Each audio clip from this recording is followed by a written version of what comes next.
Praise the Lord. இயேசுவின் நாமத்தில் உங்களுக்கு அன்பின் வாழ்த்துக்கள். நல்லா இருக்கீங்களா? இந்த நாளிலும் கூட ரொம்ப அழகான ஒரு வார்த்தையோடு உங்களை சந்திக்க வந்திருக்கிறேன். என்னன்னு சொல்லி பார்க்கலாமா?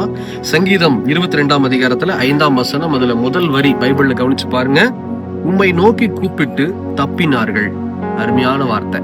தாவீது பாருங்க அருமையா எழுதியிருக்கிறார். ஆண்டவரே, உம்மை நோக்கி கூப்பிட்டு தப்பினார்கள். இதுக்கு சரியான எக்ஸாம்பிள் நிறைய பேர் இருக்கிறாங்க.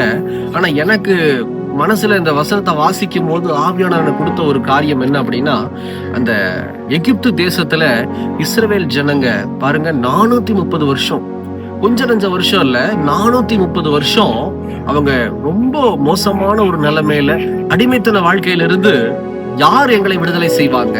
எங்களை விடுதலை செய்ய ஒருத்தருமே இல்லையா?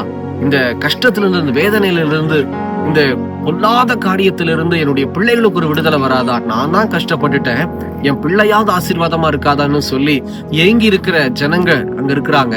அவங்க பாருங்க அழுகை, அவங்களுடைய கூக்குரல் வானங்களை எட்டியது.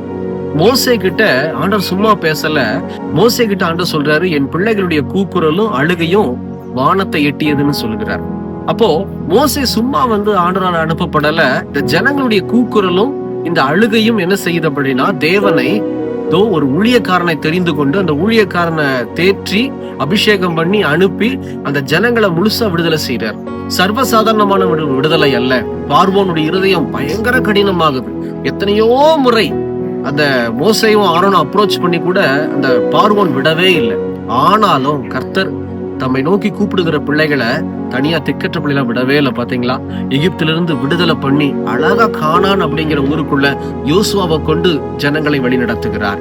இன்னைக்கு ஒருவேளை செய்தி கேட்கிறதான என் சகோதரனை, என் சகோதரியே, உங்க வாழ்க்கையில கூட ஒருவேளை இந்த மாதிரி நான் அடிமைத்தனமா இருக்கிறேனே, என் வேலையில ரொம்ப அடிமையா என்ன வச்சிருக்கிறாங்களே, பிசினஸ்ல என்னை அடிமையாய் பாராட்டி கொண்டு இருக்கிறாங்களே, இல்ல ஒருவேளை வியாதியின் படுக்கையில, பலவீனத்தின் காரியத்துல, பயம், வேதனை, பிசாசனுடைய தொந்தரவு ஏதா இருந்தாலும் சரி, நீங்க ஒரு வேளை எகிப்து தேசத்துல ஜனங்களை போல கஷ்டத்துல இருக்கிறீங்களா, வேதனையில அந்த வீடியோ பார்த்துட்டு இருக்கிறீங்களா, இயேசு உங்க கூட பேசிக்கொண்டு இருக்கிறார். இன்னைக்கு உங்களை விடுதலை செய்வதற்கு எந்த உறவோ, நண்பரோ, இல்ல நீங்க எதிர்பார்க்கிற நபர்களோ நிக்க முடியாது. ஆனா இந்த இயேசு உங்களுக்காக வருவார். அப்ப என்ன செய்யணும்? சிம்பிளா ஒரே ஒரு காரியம், உள்ளத்தின் ஆழத்திலிருந்து சோதிச்சு பார்க்காம விசுவாசத்தோடு நீங்க ஆண்டவரை நோக்கி கூப்பிடணும். ஆண்டவரே, இயேசுவே, அவருடைய பெயர் இயேசு கிறிஸ்து. அப்போ ஆண்டவர் சொல்றாரு, என் நாமத்தினால எதை கேட்டாலும் செய்வேன்னு. இப்பவே முழங்கால் போடுங்க, கண்ணீர் வடிச்சு ஜெபம் பண்ணுங்க.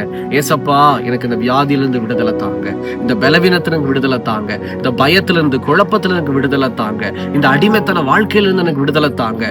430 வருஷம் வாழ்ந்த ஜனங்க உண்மை நோக்கி கூப்பிடுமா விடுதலை கொடுத்தீங்களே, என்னையும் விடுவியும் இயேசுவின் நாமத்தில் பிதாவேன்னு சொல்லி கேட்டு பாருங்க.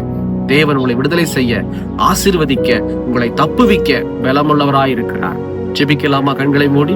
எங்களை நேசிக்கிற நல்ல ஆண்டவரே, உமக்கு ஸ்தோத்திரம். இந்த வார்த்தைகளை கேட்டு யாரெல்லாம் விசுவாசித்து தன்னுடைய அழுகையோடு கூட, இதோ என்னுடைய அழுகை நாட்கள் மாறாதா, என் துக்கத்தின் நாட்கள் மாறாதா, என் அடிமைத்தனத்தின் வாழ்க்கை மாறாதா, என் பலவீனம் மாறாதா, வியாதி மாறாதா, என் பயம் நீங்காதான்னு சொல்லி உம்மை நோக்கி பார்க்கிற உம்முடைய பிள்ளைகளை நோக்கி பார்த்து, நசரேயனாக இயேசுவின் நாமத்தில் விடுவியும், தப்புவியும் இயேசுவின் நாமத்தில். உம்மை நோக்கி கூப்பிடுகிற பிள்ளைகள் தப்புவிக்கப்படுவார்களாக இயேசுவின் நாமத்தில். அப்படி செய்துவிட்டு அன்பிற்காய் உமக்கு ஸ்தோத்திரம், ஸ்தோத்திரம், ஸ்தோத்திரம். இயேசுவின் நாமத்தில் பிதாவே, ஆமென், ஆமென்.